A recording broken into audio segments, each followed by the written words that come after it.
Hello everyone, welcome to learner B extra. I am Shivani Chauhan. इस video में हम लोग पढ़ेंगे क्लास 7 साइंस की बुक का चैप्टर 10 रेस्पिरेशन इन ऑर्गेनिजम्स। तो जो ऑर्गेनिजम्स होते हैं वो किस तरीके से रेस्पायर करते हैं, किस तरीके से ब्रीद इन और ब्रीद आउट करते हैं, मतलब ऑक्सीजन अंदर लेते हैं और कार्बन डाइऑक्साइड बॉडी के बाहर छोड़ते हैं। ये सारा का सारा पार्ट हम लोग कवर कर चुके थे इससे पहले वाले वीडियो में कि ग्लूकोज जो है वो क्या होता है, in the presence of oxygen हमारी बॉडी में जो एनर्जी होती है वो ग्लूकोज की फॉर्म में जैसे होती है, ग्लूकोज होता है, फिर ऑक्सीजन की प्रेजेंस में वो टूटता है, कार्बन डाइऑक्साइड होती है, वाटर और एनर्जी की फॉर्म में वो रिलीज होता है। फिर एनारोब्स क्या होते हैं, एनारोबिक बैक्टीरिया होते हैं जो बिना ऑक्सीजन के काम करते हैं, और एरोबिक रेस्पिरेशन का मतलब होता है ऑक्सीजन की प्रेजेंस में काम करना। ऐसे बैक्टीरियाज भी होते हैं एरोबिक और एनारोबिक, और एनारोबिक रेस्पिरेशन का मतलब होता है जब ऑक्सीजन की कमी होती है या फिर ऑक्सीजन की एब्सेंस होती है, इस तरीके के माहौल में काम करना एनारोबिक होता है। तो ये सब हम देख चुके हैं। अब आगे हमने फिर किस तरीके से यहाँ पर हमारे लंग्स में जाती है ऑक्सीजन हमारे नेज़ल कैविटी से होकर के, ये ओरल कैविटी जहाँ से आप खाना खाते हैं, नेज़ल कैविटी जहाँ से सांस लेते हैं, फिर ये ट्रैकिया होता है, यहाँ से आगे जाता है, फिर ये हमारे लंग्स हैं, लंग्स बाहर से कैसे होते हैं, और ये यहाँ पे बताया गया है कि लंग अंदर से कैसे होते हैं। तो इस तरीके से ये जो होती हैं रिब्स होती हैं, ये हमारे लंग्स को प्रोटेक्ट करती हैं। फिर हमारा ये डायफ्राम होता है, ये ह्यूमन रेस्पिरेटरी सिस्टम के बारे में बताया गया था। फिर यहाँ पे बताया गया है कि जब इनहेल करते हैं, इनहेल करने का मतलब होता है जब हम लोग सांस लेते हैं तो हमारा जो डायफ्राम होता है ना वो नीचे की तरफ जाता है। जब हम सांस लेते हैं तो डायफ्राम नीचे की तरफ जाता है, और ये जो रिब्स है ना ये ऊपर की तरफ जाती हैं। मतलब जब हम लोग सांस ले रहे होते हैं तो डायफ्राम नीचे की तरफ जाता है और रिब्स ऊपर की तरफ जाती हैं, और जब हम सांस छोड़ रहे होते हैं बाहर तो उल्टा होता है, डायफ्राम ऊपर की तरफ जाता है और रिब्स जो है वो नीचे की तरफ जाती हैं। ये सारा हम लोगों ने देख लिया था। फिर चेस्ट का मेजरमेंट। अब हमें यहाँ से पढ़ते हैं what do we breathe out, हम लोग अपनी सांस के बाहर क्या छोड़ते हैं। तो एक्टिविटी दे रखी है टेक अ सिलेंडर, ठीक है, इस तरीके का ये हम लोग को लेना है। क्लीन टेस्ट ट्यूब और अ ग्लास प्लास्टिक बॉटल, तो मतलब इस शेप की, ऐसे करके जो शेप होती है ना इस शेप की आपको ग्लास की बॉटल लेनी है या फिर टेस्ट ट्यूब लेना है।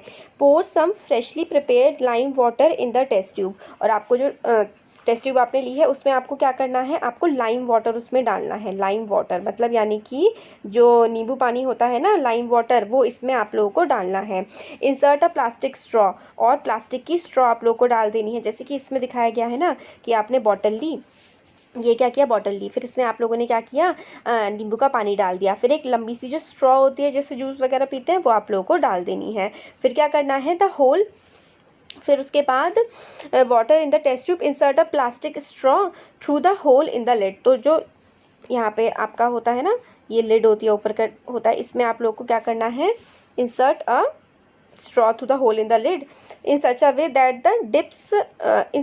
that it drips in lime water, मतलब वही है कि इस तरीके से आपको करना है कि जो ये है ना ये अंदर की तरफ चले जाए लाइम वाटर के। फिर आगे क्या करना है, now blow gently through the straw a few times, फिर आपको जो स्ट्रॉ आप लोगों ने ऐसे करके डाली है ना उसमें आप लोगों को क्या करना है, फूंक मारनी है। Is there a change in the appearance of the lime water, क्या जो लाइम वाटर आप लोगों ने लिया था बॉटल में स्ट्रॉ से, आप लोगों ने जब उसमें फूंक मारी तो क्या उसमें कोई चेंज आया। तो ये एक्सप्लेनेशन आप क्या हम लोग चैप्टर 6 में इससे देख चुके हैं, तो बुलबुले से उठने लगते हैं। You are aware that air we inhale और exhale is a mixture of gases, मतलब एयर जो हम लोग अपनी बॉडी के अंदर लेते हैं और जो बॉडी से बाहर छोड़ते हैं वो कई सारी गैसेस का मिक्सचर होती है। तो हम लोग एक्सहेल क्या करते हैं, देखिए इनहेल, इन का मतलब होता है अंदर जाना, तो इनहेल जो है इसका क्या मतलब होता है, इनहेल का मतलब होता है सांस का अंदर जाना, और एक्सहेल जो शब्द है इसका मतलब होता है सांस मतलब आप बाहर को जो छोड़ते हैं। अंदर लेना मतलब इनहेल करना और बाहर छोड़ना मतलब होता है एक्सहेल करना। तो do we exhale only carbon dioxide और a mixture of gases along with it, तो क्या हम लोग सिर्फ जो एक्सहेल करते हैं बाहर छोड़ते हैं वो सिर्फ कार्बन डाइऑक्साइड छोड़ते हैं, फिर और भी गैसेस हम छोड़ते हैं। You must have observe that if you exhale on a mirror, अगर आप लोग भाप छोड़ते हैं ना सर्दियों में तो भाप सी बन जाते हैं, फिर आप उसे साफ कर देते हैं, फिल्म और a moisture appears on the surface, तो बूंदे बूंदे सी आ जाती हैं। तो हम लोग जो बॉडी के बाहर छोड़ते हैं ना, वो सिर्फ कार्बन डाइऑक्साइड ही नहीं, कुछ अमाउंट ऑफ मॉइस्चर भी हमारी बॉडी के अंदर से निकलता है। तो इसमें लिखा हुआ है ब्रीथ फॉर बेटर लाइफ। तो रेगुलर ट्रेडिशनल ब्रीदिंग एक्सरसाइज जो प्राणायाम होते हैं वो हमारी बॉडी के जो लंग्स होते हैं ना, लंग्स की एक्टिविटी को बढ़ा देते हैं ताकि हमारे ज़्यादा से ज़्यादा हम ऑक्सीजन ले सकें। ज़्यादा ऑक्सीजन की सप्लाई बॉडी के सेल्स में होती है। जब ज़्यादा ऑक्सीजन हमारी बॉडी के अंदर जाती है तो हम लोग ज़्यादा एक्टिव होते हैं, हमारी में ज़्यादा एनर्जी होती है।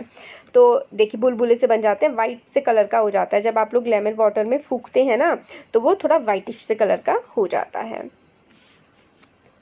फिर the percentage of oxygen and carbon dioxide inhaled and exhale. तो देखिए क्या होता है कि 20 हमारी जो हवा है हमारे आसपास उसमें ज़्यादा तो नाइट्रोजन होती है 78% और 21% ऑक्सीजन होती है। ये 21% ऑक्सीजन जो है यही हमारे लंग्स में जाती है और एक्सहेल्ड एयर जो हम लोग बाहर छोड़ते हैं, 21% ऑक्सीजन हम ले रहे हैं, उसमें से 16.4% ऑक्सीजन हम लोग बाहर छोड़ दे रहे हैं। और लंग्स में हम लोग कार्बन डाइऑक्साइड बाहर कितनी छोड़ते हैं, 4.4% कार्बन डाइऑक्साइड, 4.4% कार्बन डाइऑक्साइड हम लोग बाहर छोड़ रहे हैं और 0.04% कार्बन डाइऑक्साइड हम लोग एटमॉस्फेयर से लेते भी हैं। ठीक हो गया। तो इस तरीके से हमारे लंग्स काम करते हैं, हमारी बॉडी काम करती है। अब हम लोगों ने ह्यूमंस में देख लिया किस तरीके से काम करता है। अब हम देख लेते हैं कि ब्रीदिंग इन अदर एनिमल्स, बाकी सारे जो जानवर होते हैं वो किस तरीके से ब्रीद करते हैं, किस तरीके से सांस ले रहे होते हैं। तो एनिमल्स जैसे कि एलिफेंट्स हो गए और लायन, क्रोज, ठीक है, ये सारे के सारे जो एनिमल्स होते हैं इनके पास भी लंग्स होते हैं in their chest cavities like human beings. तो एलिफेंट, लायन, क्रो और ये जो गोट हो गई, फ्रॉग हो गए, लिजर्ड, स्नेक, बर्ड्स, इनके पास भी लंग होते हैं। और जिस तरीके से हमारी चेस्ट कैविटी होती है ना, ह्यूमंस जैसी ही इनकी होती है। How do other organism breathe, तो बाकी सारे जो ऑर्गेनिज्म होते हैं वो किस तरीके से सांस लेते हैं।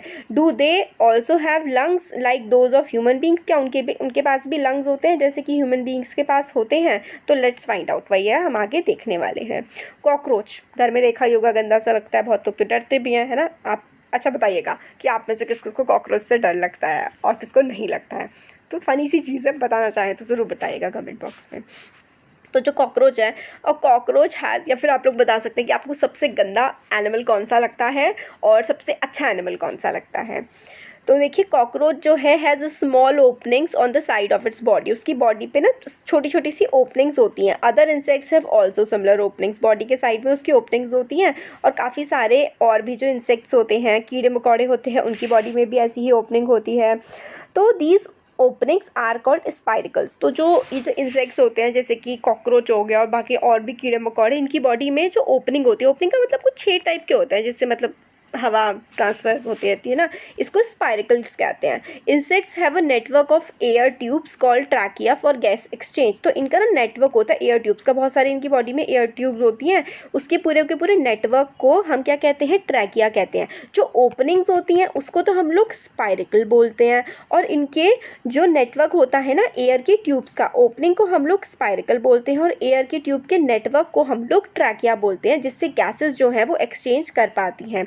Oxygen rich air rushes into the spiracles, जो छेद होते हैं इनकी बॉडी पे, जो ऑक्सीजन मतलब हवा में ऑक्सीजन होती है तो वो अंदर की तरफ आती है इन कीड़े मकोड़ों की बॉडी में with the help of spiracles into the tracheal tubes, diffuses into the body tissue and reaches every cell of the body. तो किस तरीके से काम करता है कि जो स्पाइरिकल्स है ना, इसकी हेल्प से ये बॉडी के अंदर एंटर करती है ऑक्सीजन। फिर जो बहुत सारा ट्यूब जैसा स्ट्रक्चर होता है ट्रैकिया, वो गैसेज का एक्सचेंज करता है। एक्सचेंज मतलब ऑक्सीजन अंदर आ रही है और कार्बन डाइऑक्साइड बाहर जाती है ट्रैकिया की हेल्प से। तो ऑक्सीजन रिच जो एयर होती है वो स्पाइरिकल के थ्रू अंदर जाती है into the tracheal tubes. Tracheal tube मतलब ट्रैकिया की जो ट्यूब्स होती हैं, डिफ्यूज़ करती है बॉडी टिश्यू में। मतलब जो जैसे इंसान की बॉडी में बहुत सारे सेल्स होते हैं और सेल्स से मिलकर के टिश्यू बनता है, इसी तरीके से जानवरों की बॉडी में भी सेल्स और टिश्यूज़ होते हैं। तो ऑक्सीजन इनके टिश्यूज़ में पहुंचती है और बॉडी के हर सेल में पहुंच जाती है। और इसी तरीके से कार्बन डाइऑक्साइड जो है इनकी बॉडी से ट्रैकियल ट्यूब की हेल्प से,